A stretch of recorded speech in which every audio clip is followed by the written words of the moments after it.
Bonjour à tous et bienvenue dans OOH News, votre magazine dédié au monde de la communication extérieure. Désormais, chaque mois, on va faire ensemble le tour des actualités et des tendances qui font bouger le secteur. Alors dans l'actualité ce mois-ci, Cities Media met l'accent sur l'efficacité. Le groupe a annoncé le lancement de son offre efficacité garantie. L'objectif, c'est d'assurer aux annonceurs un retour sur investissement qui soit mesurable pour leur campagne d'affichage extérieur et digital. Le prix final de la campagne est ainsi directement corrélé à l'atteinte des objectifs définis en amont par l'annonceur. Cities Media espère ainsi lever les freins et rassurer sur l'efficacité du média. Phoenix Group, de son côté, déploie son mobilier urbain et met le cap à l'ouest. Après Cabourg et 3 autres villes pilotes installées en 2024, le groupe annonce que d'autres collectivités vont elles aussi être dotées, principalement en Pays de la Loire, en Bretagne et en Aquitaine. Phoenix Group met en avant l'esthétisme, la durabilité et la personnalisation de son mobilier pour répondre aux enjeux des collectivités.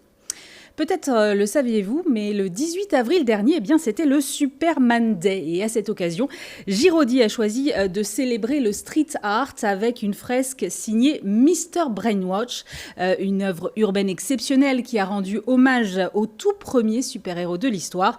Giraudy, qui dispose de 9 emplacements parisiens dédiés aux fresques, a souhaité promouvoir ces espaces de créativité pour valoriser l'art sous toutes ses formes. À Paris, JC Decaux réinvente son offre kiosque. Il est désormais possible pour un annonceur de communiquer simultanément sur les 3 faces, une manière de repousser la créativité puisque les annonceurs peuvent choisir de raconter une seule et même histoire de façon séquentielle ou au contraire, présenter 3 messages distincts. Cette nouvelle offre permet également d'adresser divers publics en simultané. Et puis on termine avec un happening inédit dans les gares SNCF de Paris, Nice et Cannes à l'occasion du dernier volet de Mission Impossible. Paramount et Média Transport ont orchestré une surprise pour les voyageurs. Je vous propose de la découvrir tout de suite en images.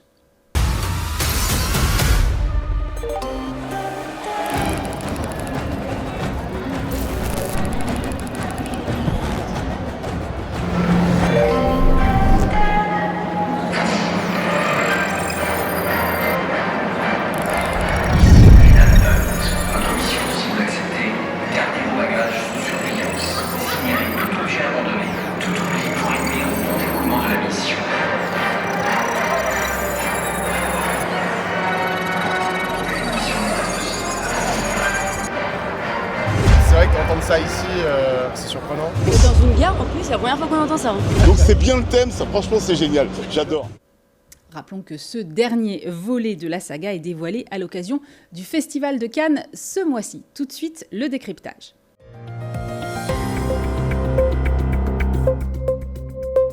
Le décryptage du mois, c'est autour du GPCE. Le Grand Prix de la communication extérieure vient de fêter son 50e anniversaire. Et pour en parler, j'ai le plaisir de recevoir les 2 coprésidents du jury. Valérie Decamps, directrice générale de Média Transport. Bonjour. Valérie.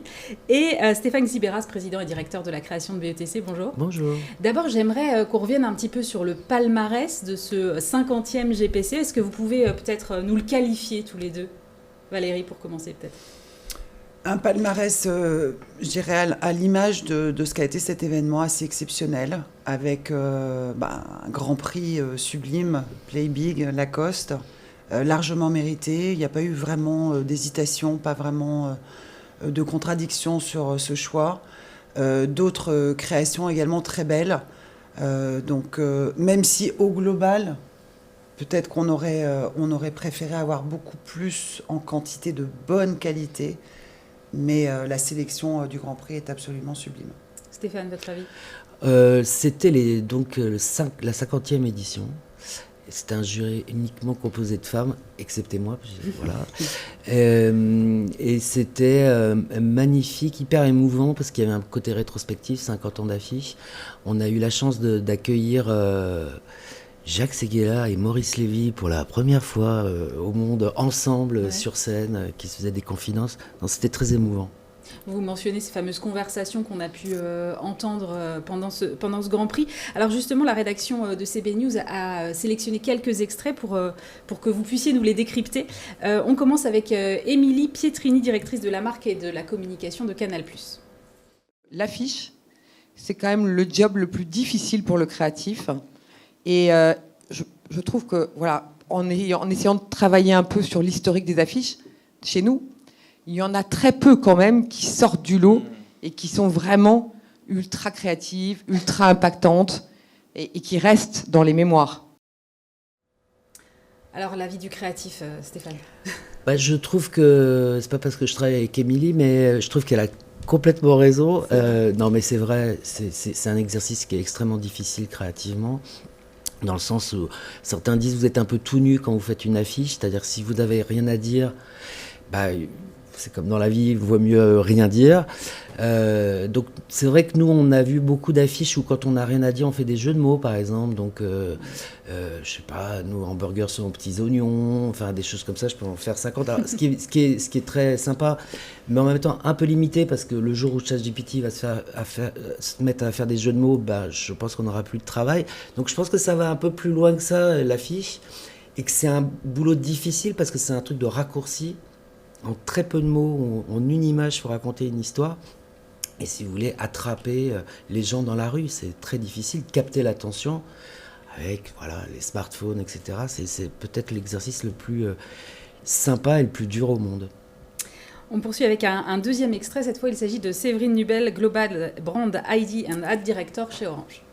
Je pense qu'on se fatigue du digital, enfin vraiment, et je pense qu'on va revenir à un équilibre comme partout. Quand on a des nouveaux médias, évidemment, nos investissements vont continuer nos investissements médias vont continuer dans le média digital, évidemment, mais différemment. Et puis, on va redevenir à une bonne balance où le média d'affichage, alors évidemment pour les prix promo, on a toujours utilisé, mais pour la marque, et Jacques Séguéla parlait des grandes campagnes de marque, et on est en train d'y revenir sur l'affichage, parce que l'affichage, c'est quand même l'émotion, c'est la proximité.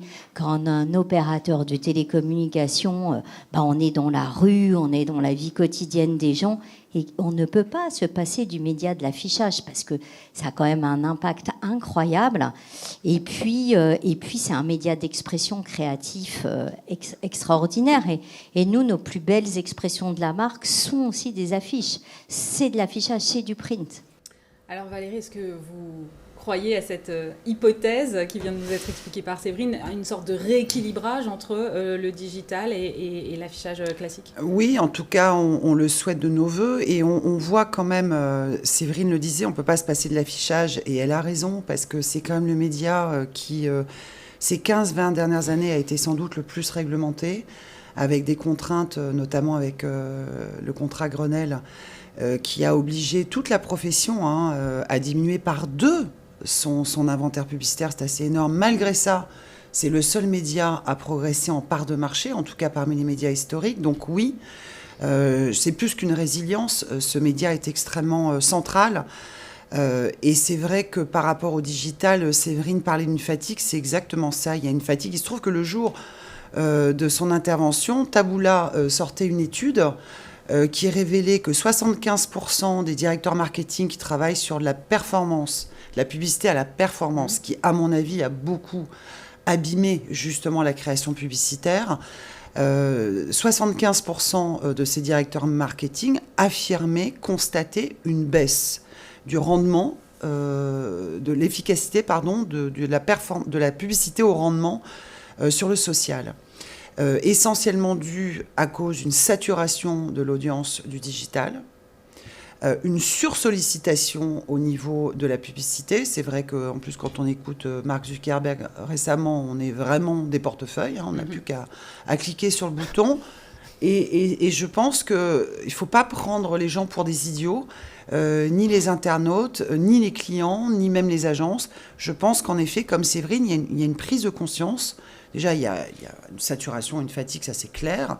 Puis il y a une prise de conscience quand même d'être assez manipulé, pour ne pas dire totalement manipulé, sur des plateformes essentiellement américaines. Et je pense qu'en effet, il y a un retour, une prise de conscience qui va amener à un bon équilibre. Le tout social, c'est déjà fini. Ça, on entend de plus en plus d'annonceurs nous dire on y renonce. Donc il y a, je pense, j'espère en tout cas, un rééquilibrage, un nouveau mix média qui sera, à mon avis, très favorable à l'affichage. Parce qu'il ne faut pas oublier une chose, c'est que l'affichage est et restera le dernier mass média. Sur le digital out of home, il s'est dit quoi pendant ce GPCE, Stéphane ? Le digital, en fait, soit on raisonne en termes d'écosystème, où tout d'un coup, l'affiche peut renvoyer à du SOMI, donc il y a des systèmes qui existent comme ça. Après, réellement, le système d'IOH, l'exploitation des formats courts de vidéos quelque part, donc cette espèce d'entre-deux entre l'image fixe et des mini-séquences de vidéos, on a trouvé que c'était pas complètement bien exploité, alors que ça existe depuis quand même très longtemps. Et c'est comme si les créatifs n'arrivaient pas complètement à craquer le sujet, perdu entre le fixe, l'image qui bouge, entre le film et le print quelque part. Et donc on n'a pas vu encore de pépites là-dedans, ce qui est dommage, je trouve. On est assez proche des Cannes Lyon. Qu'est-ce que vous attendez, vous, de cette édition, Stéphane ? Peut-être justement d'essayer de trouver comment les petits copains à travers le monde ont réussi à craquer ce format. Ça sera intéressant à voir. Puis j'attends aussi, si vous voulez, je trouve qu'aujourd'hui la pub c'est un peu perdu entre... à un moment on est passé dans les grandes causes et aujourd'hui on est quasiment dans des rapports d'activité. C'est comme si tout d'un coup les agences inventaient le PTZ, le prêt à taux zéro, et là, tout d'un coup c'est génial, on a inventé le PTZ. Ce qui est sympa pour les gens. Après, moi, je ne fais pas ce métier pour inventer le PTZ, personnellement. Donc, après, comment on raconte des histoires pour raconter le PTZ, ça peut être intéressant, encore que.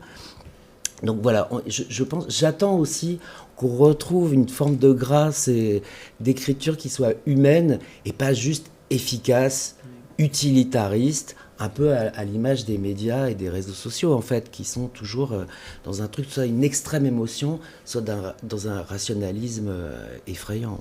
Valérie, je vous vois acquiescer. Ah oui, totalement. Mais je pense qu'on arrive vraiment à la limite de l'automatisation totale des process publicitaires, de l'approche algorithmique quasiment de la pub. La pub, c'est pas ça, quoi. C'est de l'humain, c'est de la vision, c'est un talent. Ensuite, c'est vrai qu'on peut s'appuyer sur la technologie, sur l'IA en particulier, pour optimiser notre approche. Mais c'est pas ça qui doit être l'origine d'une création d'une campagne publicitaire.